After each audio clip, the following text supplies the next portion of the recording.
What's up, everybody? So this is going to be the first of potentially a series on again, off again thing for this channel. Um, I may mention this in the update video.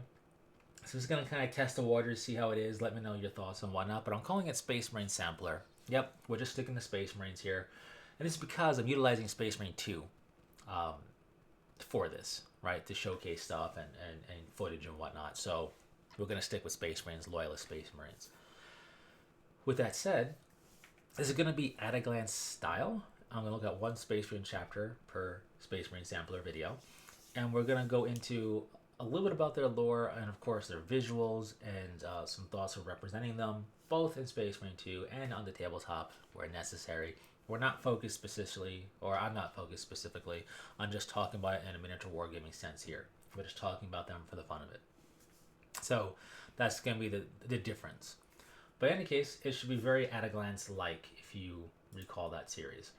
So let's kick things off by talking about the Mentors, or Mentor Legion as they're also known. This is actually the first color scheme I put in Space Marine 2 once I started playing Operations. And you can do it very simply, very easily, almost immediately. You don't need to spend any extra money unless you want to, of course, to represent them. And even though you won't have a symbol that works for them to make red or anything like that, you will be able to still represent them well. So we'll get into that. So firstly, the Mentor Space Marines are an interesting force in terms of their founding, because they're the 26th founding, but their chapter number and their color scheme is the exact same as the Star Scorpions, which were lost in the warp and rendered basically destroyed. I don't really recall this happening for another Space Marine force where, a chapter existed, lost, so then they made a new one to take up its place. So I think that's kind of neat. Their homeworld and fortress monastery is classified, and is classified under some pretty heavy security, which is also interesting. So with that said, let us talk about what makes a mentor look like a mentor. And you've been looking at them. So their color is predominantly green and white in terms of their color scheme. Red is used not only for their markings, but also as kind of like an accent color. So let's get to it. For the helmet, the backpack, the torso, the shoulder pad trim, and even weaponry, we have the green. It's a dark green. In fact, if you were to paint this up on a miniature, it would be like you're painting up Dark Angels for this green, because it's the exact same style. The rest of the armor, the shoulder pad, inset, the arms, and the legs are white. Chest symbol can be either gold or black. Helmet lenses are red. Company is denoted by a helmet stripe for the company color. We predominantly see them with a red stripe, if a stripe at all, because it's a nice popping color on this scheme, but that technically means it's third company. If you don't see a stripe at all, it's because they're fourth company, and fourth company is green. Their helmet's already green, so we just roll with it. And that's more or less how that works. Their chapter symbol is a raptor head, a bird head in profile in red, and their squad marking is also in red.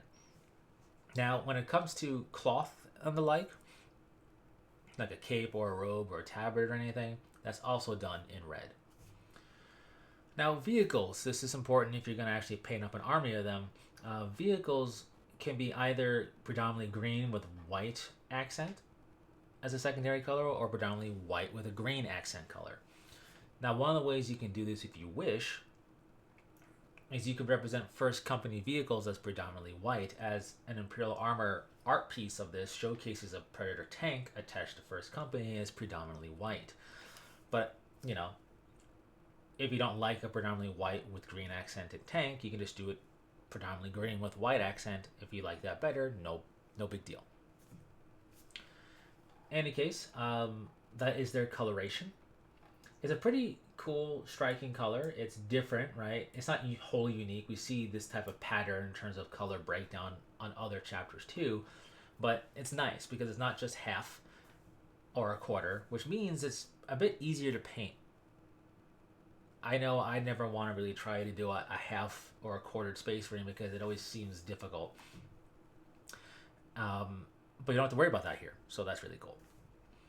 Now, as far as Space Marine 2 goes, I chose to represent a mentor in Space Marine 2 through the sniper class, and any class will do. And you could do the scheme in any of them pretty easily and straightforward. So you just need to make sure you unlock certain things. You need the dark green and you need a white. And then getting red so you can eventually do squad markings and the like in red is also going to be nice. After that, that's it. It all depends on what else you want to do. So if you just have the base game and none of the DLC kind of, chapter pack stuff, no big deal. You won't have the chapter symbol, but so what? There are plenty of really cool shoulder pad pieces for all the different classes out there, and some that are universal across all the classes that obscure a chapter symbol anyway. So you could just use one of those and, have a cool looking scheme. Now, I went with the sniper class. The sniper class doesn't have a helmet. If that doesn't bother you, that's fine. Helmets are a must for me. In fact, I didn't start utilizing the sniper class until I unlocked the generic lieutenant helmet from one of the Space Marine chapters once you unlock them in operations, and then I utilized them. By then I mean the sniper class. So that's just my silliness, but that's how you can get the red stripe pretty easily. If you're gonna do the Raven Guard pack and get the Mark 6 helmet, which I'm utilizing here on my mentor now. I used to use a lieutenant helmet, but now I put the Mark 6 Corvus helmet on there just because it's different. You're going to need to unlock a helmet pattern for the stripe if you want the stripe. Again, the stripe isn't required. So with that said, chest emblem and like a gold or a black will be just fine. It's pretty quick and easy and straightforward to get this guy in Space Marine 2. I don't think they're ever going to bring the mentors forward unless they do an Unknown Foundings pack to add to the Unknown Foundings that they have. Then maybe, but we'll have to see. In any case, though, it worked out pretty well. I went with the sniper and I put the Corvus helmet on them because it felt very much in line with their special operations style of being. And the Mark 6 helmet is known for having, a good amount of sensory data and stuff that it can tabulate and stuff with the armor. So I figured, just to kind of give off the sense that they are all about knowledge, which they are, and gleaning information, I went with the Mark 6 helmet, because why not? So, mentors, or the Mentor Legion, again, known by either name, are like a special operations, non-traditional Space Marine force, really. They always keep a strong presence on their homeworld and at their fortress monastery to defend it, and then they send out their Space Marines to do other operations.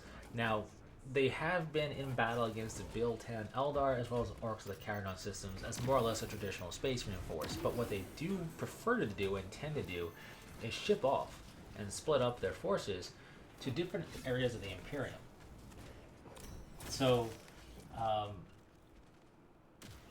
they send them out on missions intended to shore up the weak points of the Imperium's defenses. And that doesn't mean they send a whole battle group. They might send vehicles and asset support, but what they're doing more or less is they're assessing the situation and they're sending their veterans out to take these weak points and strengthen them up, win a battle, overturn a campaign, win the war, basically, and move on. So they're not exactly aid looked for, but they're not aid unwanted, right? In fact, I doubt any Imperial commander will try to send away even a singular Space Marine coming to support them. So the mentors go and do this in the form of two different squads. They like to basically organize their battle brothers in one or two ways. Tutor squads and then the elite cadre. Now the elite cadre is the elite of the elite.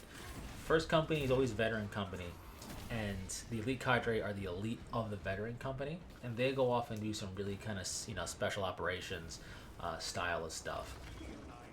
Think of mentors more or less as a chapter that does things that you would expect like a Death Watch kill team to do, and stuff that you would be more associated with the kill team game. That's kind of how they are lore wise.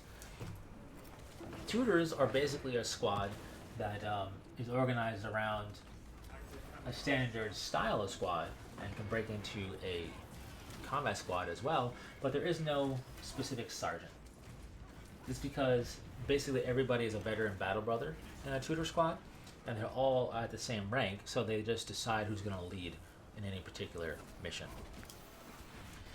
Now, the tutors are going to be the ones that will break up and go and actually mentor other forces. This is exactly what their name, is. They are the mentors. So the chapter assesses where they're needed most based on what's the weak point going on in this area of the Imperium. They ship off a strike team. That strike team's going to go in, secure the area, and then tutor, mentor the forces therein. Now, they're not going to be able to take a guardsman squad and make them some crazy Astartes-esque force. Not at all. But they're going to tell them what maybe they don't know. They're going to teach them ways to fight their enemy. So, what to look out for in terms of Tau drones. Weak points to deal with on Tyranids.